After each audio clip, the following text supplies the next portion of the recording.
Minnesota Vikings are taking on the Chicago Bears in Week 6 in the NFL. They're heading to Chicago for this. Of course, a quick trip from Minnesota. 3.5 is the number in favor of the Vikings. 49 is your total.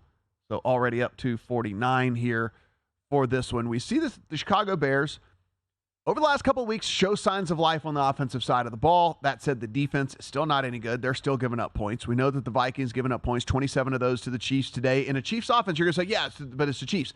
If you listen to our preview, the Chiefs offense has been middle of the pack so far. So it's not like it was, Chiefs offense has been lighting it up left and right. That's not the case. 27 points given up. And of course, we know the Vikings can move the ball. We saw them mount a little bit of a comeback here towards the end of this game as well. 3.5 Vikings on the road at Chicago.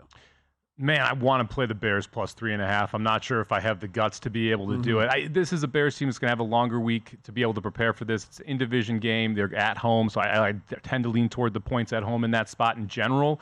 This is also a Vikings team I just don't trust to win by margin. If it was 2.5, it was 3.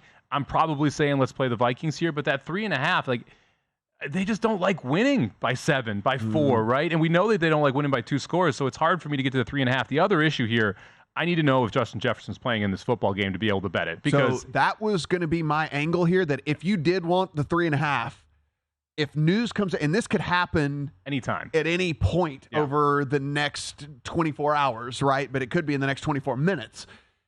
If Justin Jefferson's out, then this team is not near the team on the offensive side of the ball. And that's really all you're hanging your hat on with the Viking squad, right, is the offensive side. Those 3.5s disappear real fast if he is out. So that to me is one where you have to pay attention on what the news is on Justin Jefferson. And I'm not, it didn't look great. The fact that he wasn't in the last drive of the game meant it wasn't just something that was a run-of-the-mill injury where we're going to have a report on how he's doing after tests. And a hamstring for a wide receiver, Justin Jefferson, he's superhuman. I get it. I'm not saying he will not play next week. What I will say is typically hamstring injuries for wide receivers is at least a week injury, if not a 2 or 3 week injury.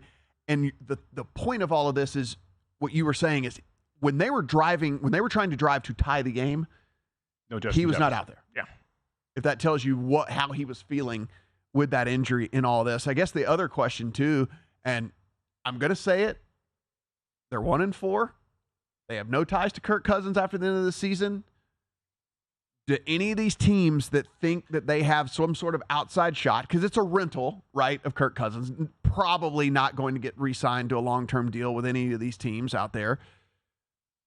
Does somebody come in, and now that the Vikings are 1-4, they know what their season looks like as well. What do we think?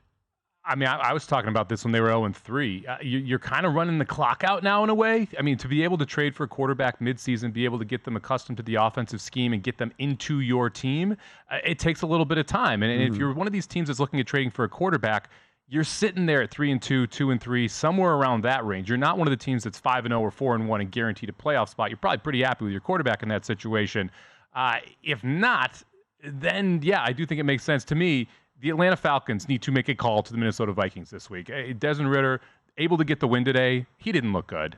They would be the team that would benefit the most from getting Kirk Cousins. There'll be a lot of New York talk. I like the Falcons more because you can give up a late-round draft pick. I'm guessing he'll take a 3rd, maybe a 4th, somewhere in there to get Kirk Cousins for a year. I would happily do that if I'm Atlanta. Go to VSiN.com/subscribe to become a VSiN Pro subscriber today.